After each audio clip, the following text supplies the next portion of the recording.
liked method. So why have a strategy? Like, why is that even important? It's very important because you not only need to know the information, but you have to know how it shows up on the test so that you can recognize the content. Also, so you know how the information should be used to answer the question. So you can know everything, but if you don't realize that you're supposed to actually use the information for the question, then you could actually know something but not use the information that you know. Also, you want to select the answer that is associated with the knowledge that you study, right? And not just be picking things haphazardly, which is something that happens and it's okay. So it's so important for you to learn the format. So yesterday we took a whole day to go over content. Content is important. But again, if you don't know what the question is asking you or what the question expects you or how the question expects you to answer the question, then it really doesn't mean anything. That you studied for all those months, it just means nothing, right? So you want to make sure that it means something. I put this, we talked about it a little bit yesterday. The best way to learn the format is going to be through the questions that you're going to have from today, but also from going on ASWB's practice test online. If you've already purchased it, it's going to be the same questions. So as long as you know that it's going to be the same questions, but sometimes when you purchase it the first time, you really didn't know how to use the practice test. So this slide just tells you how do you use the practice test. Well, first of all, you want to take it 2 to 3 weeks before your exam date. And 3 weeks will give you more time to go over the rationales. You want to take the test full out within the 4 hours. You paid $85. Don't waste that money by taking it in parts. It just does a disservice if you don't take it within the 4 hours. If a mask is a requirement, go ahead and put that mask on. The other thing I want you to do is mimic the test facility as best as you can. We can't go to the library right now, at least not in Maryland, but you can sit in a room, quiet, free from distractions, tell your kids that you love them, drop them off somewhere, tell your husband or your wife that you love them, but leave you alone for 4 hours. Turn your cell phone off and everything, unless you just need maybe like a clock or something. Only answer questions. This is my strategy. It's my strategy. It may not work for everyone, but this is what I did. This is what I did. I freaked out. I got in there and I freaked out and I skipped, no lie, no exaggeration, the first 60 questions. Why? Because I don't know any other questions. Freaking out, right? And so I went to the bathroom. I got myself together mentally, right? I had been practicing some of those motivational tips about, for me, I like scripture, and I was reading scripture every time I studied. So I had to get myself together, and I had to pray, and I had to get myself together. That was me. That doesn't have to be you. But I just had to calm myself down. I cannot, and you cannot, answer those questions anxious. If you answer them anxious, everything that you know goes out the window. You have to calm down. I'm telling you that 80% of this test is going to be, can you remain calm in that kind of sterile, jail-like environment? Okay, so you have to be able to keep calm. So after I freaked out and said, I don't know what I'm doing, I don't know the answer, once I calmed down, I realized that I actually do know the answer. Some of the questions and some of the things that we're going to go over today, you do know the answer. So when I calmed down, I only answered questions that I absolutely knew. Explore, that's it. Assess, that's definitely it, right? I answered those. The ones that I wasn't sure of, I flagged those. So on the test, you have an option to flag questions. And I recommend that when you flag them, that you leave it blank, don't answer it. Now, this strategy only works if you don't use all your time with the normal practice test. So you can try it out with the practice test. But if you already know that you're kind of a limit pusher and you always go all the way to you take all 4 hours, then you might not want to leave things blank because you might not have time to go back and, answer them. So again, this was my strategy, doesn't have to be yours, but the thought process is the more answers that you know that you got right, the more your confidence builds up. And when you see a question that you don't know, it's like in between two, come back to it, because when you spend 5 minutes, you don't have time to spend 5 minutes on a question. So if it's that stumpy to you, move on to something that's easier and then come back to the difficult ones later. There are also questions that no matter what I know, I would never get right. And I reframe those questions as they are unscored. So there are 20 unscored questions on the test.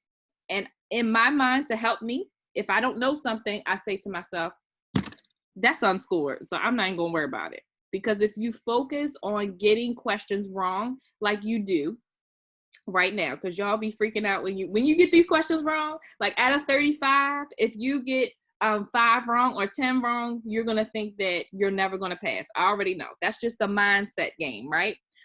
So the more that you get right, the more you feel that you know, the better you will do on the test. And then at the end, go ahead and go to those flag ones and go with your first gut answer, right? So you were going back and forth when you first saw it, but once you go back to it, pick the first one that comes into your mind and go with that one.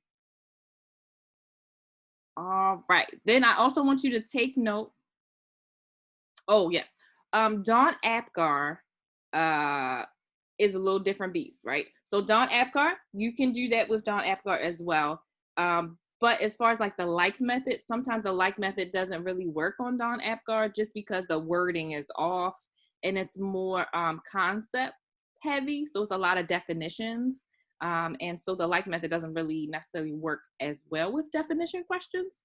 But you can still use that strategy. And I was going to say that the Dawn Apgar test is when you feel like you're over studying and you feel like you don't know where to go with your studying. Like you're like, I just feel like I'm studying everything. What am I actually supposed to study? I just want to study things that I need to study. Take the Dawn Apgar test in the back of the book. And it will tell you what areas that you need to work on. And you also need to make note, what can I learn from this wrong answer? So what concept, what definition, and what area do I need to do? And then you can make a running list of those things that you need to review. So that way, when you're looking and saying, oh, what should I be studying? You have a list to say, okay, I need to study personality disorders because I keep getting those wrong, or I need to study diagnosis. Dawn Apgar does not mimic the actual test in the wording. So the reasoning is because, she's more concept heavy. So she's more focused on making sure you get the concepts.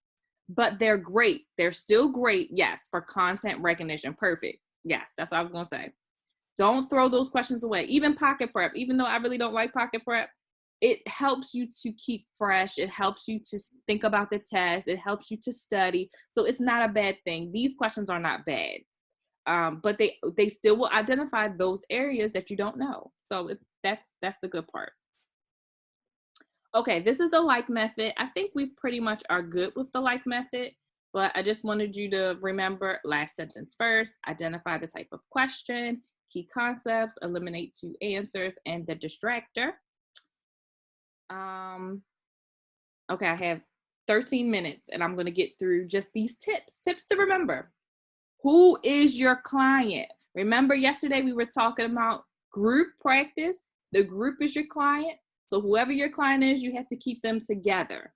If you have a couple, the couple is your client.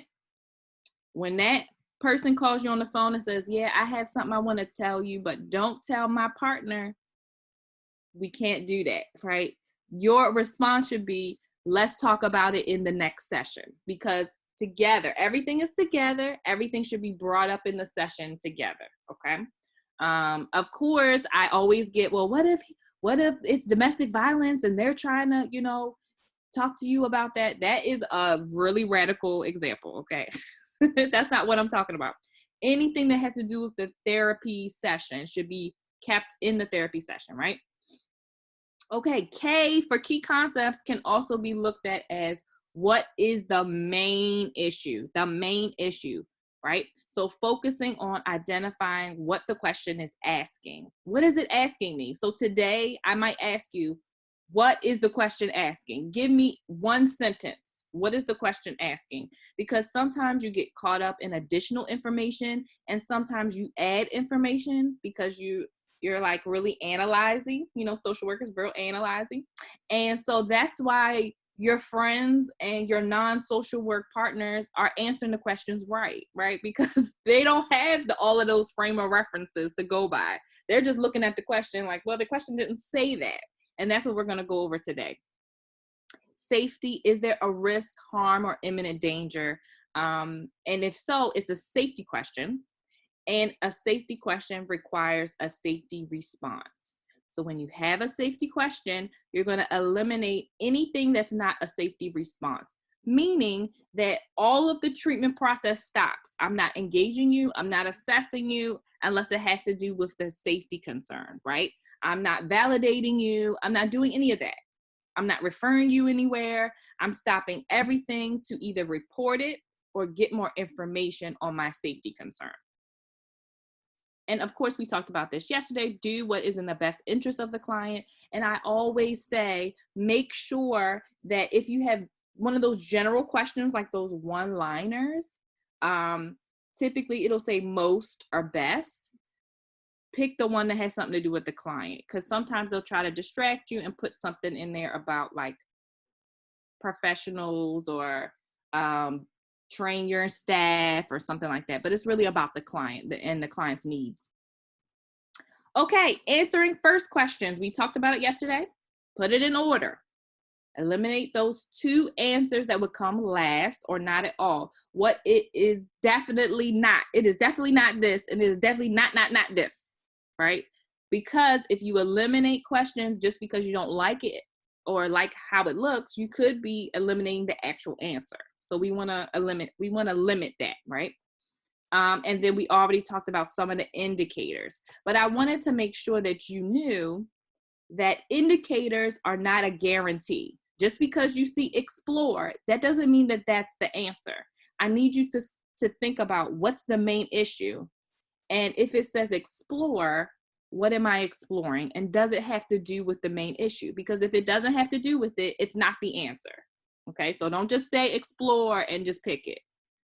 Immediate, and it's immediate. First is immediate.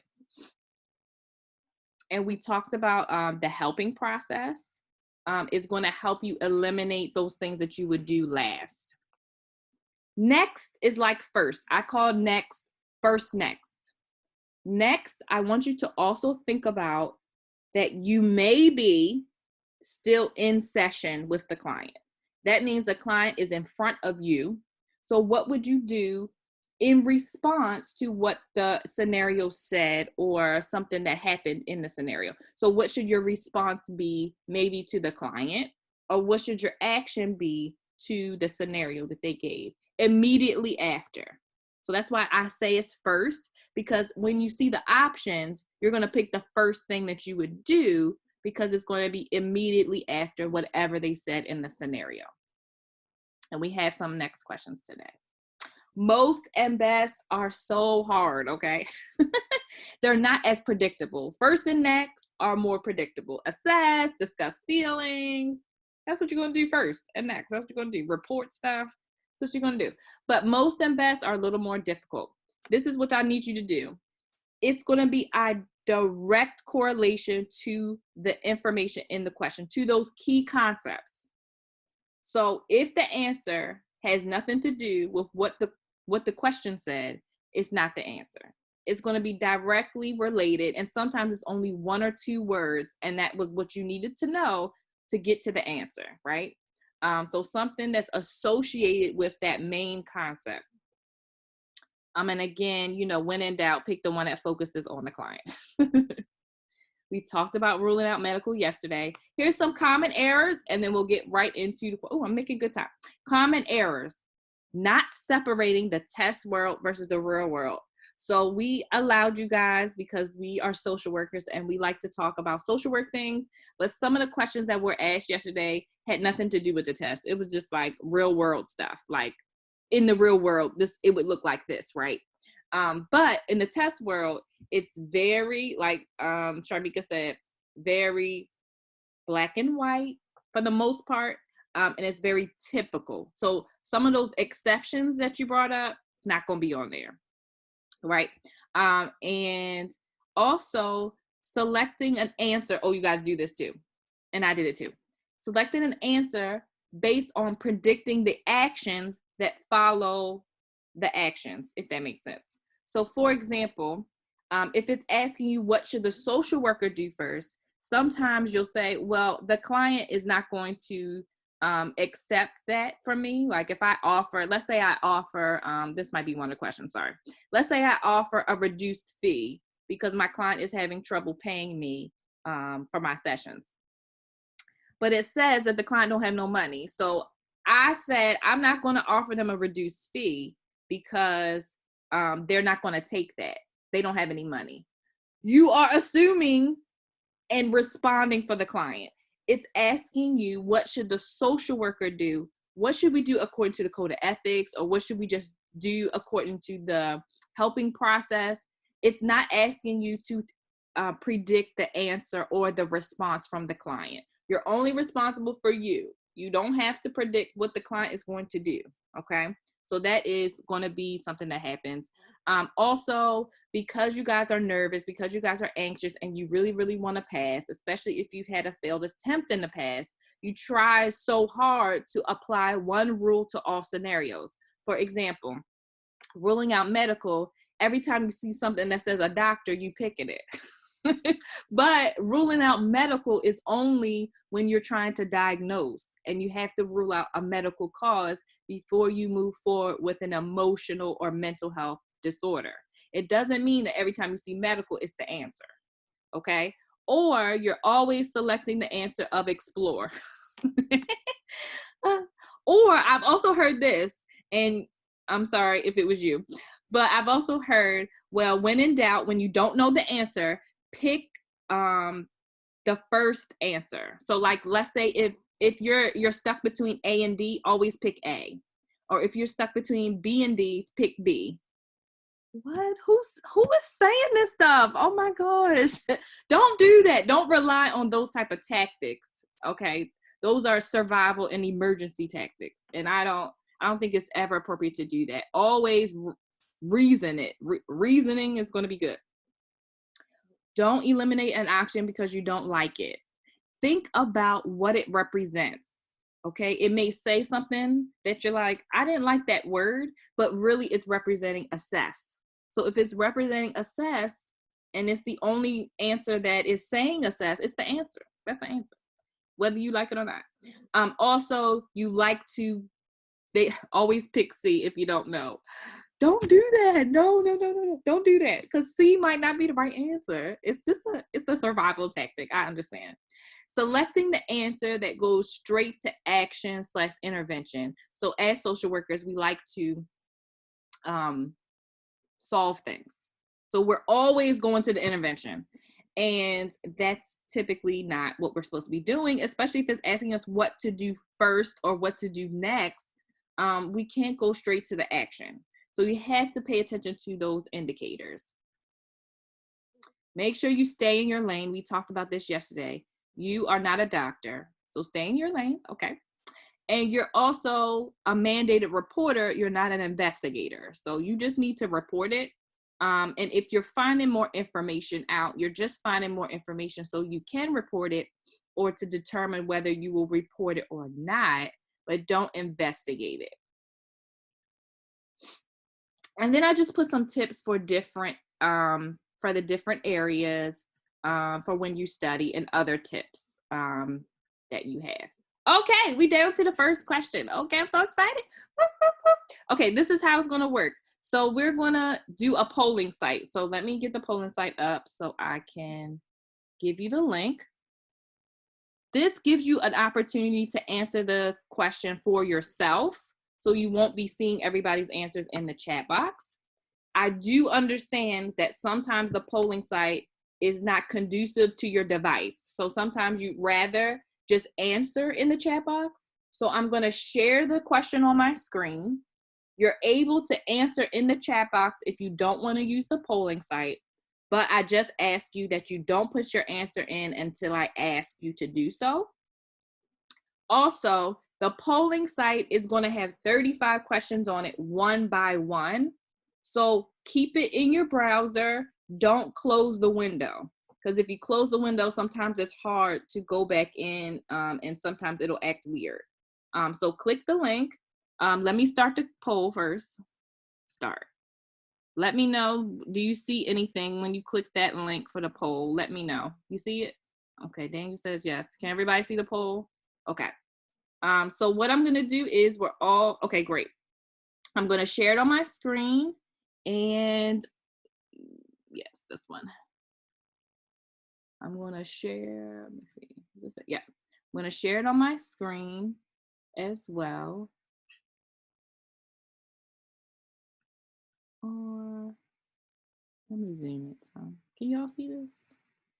I don't like it. We're gonna go with this for right now. And then once I see that most people have answered, because I'm able to see the results of the poll, then we'll come back and we'll discuss it.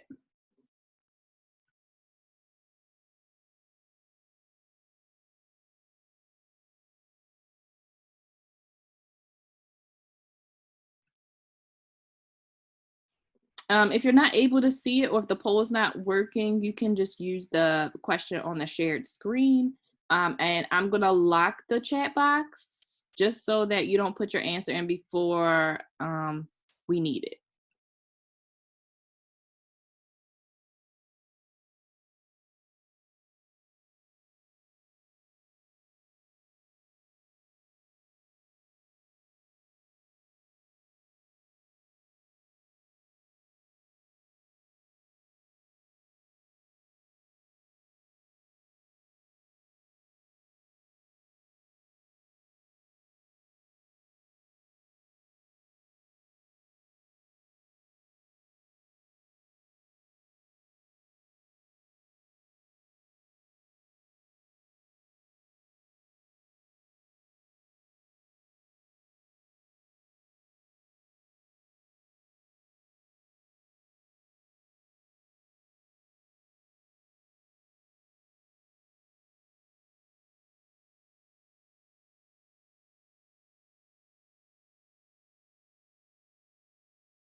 Okay, go ahead and put your answer in the chat box.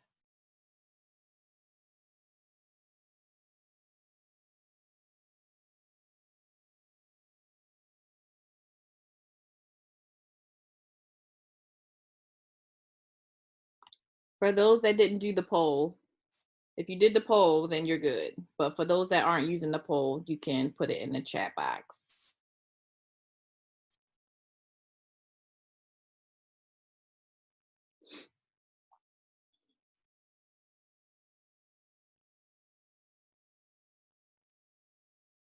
All right. I think I'm gonna bring it up on let me see.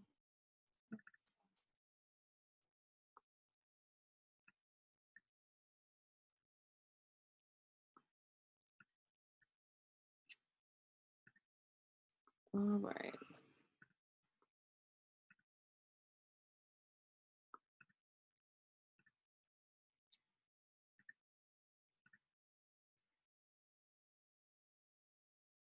Oh, good. I'm glad you see the poll. Okay.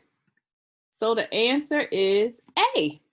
So majority of people got it right, but I just want to make sure we know why it's A. Remember that displacement is 3 people. So the boss is screaming at him on a daily basis. So really, the client is mad at the boss, but he has just never said anything. So instead, he takes it out on his wife and children by, he's not able to control his anger. So that's going to be displacement. So again, with defense mechanisms, just make sure you're familiar with the main ones, and also familiar, like know the main ones that we went over yesterday, and then also be familiar and look at the other ones just so you can recognize that it's a defense mechanism. Like incorporation, I might not know exactly what that is because they're probably not going to ask me a question on it, but at least I know that incorporation is a defense mechanism. So if they try to slide it in another type of question, I can be like, oh, it's not incorporation, that's a defense mechanism. All right, so let's go to the next question on our poll. And if you have any questions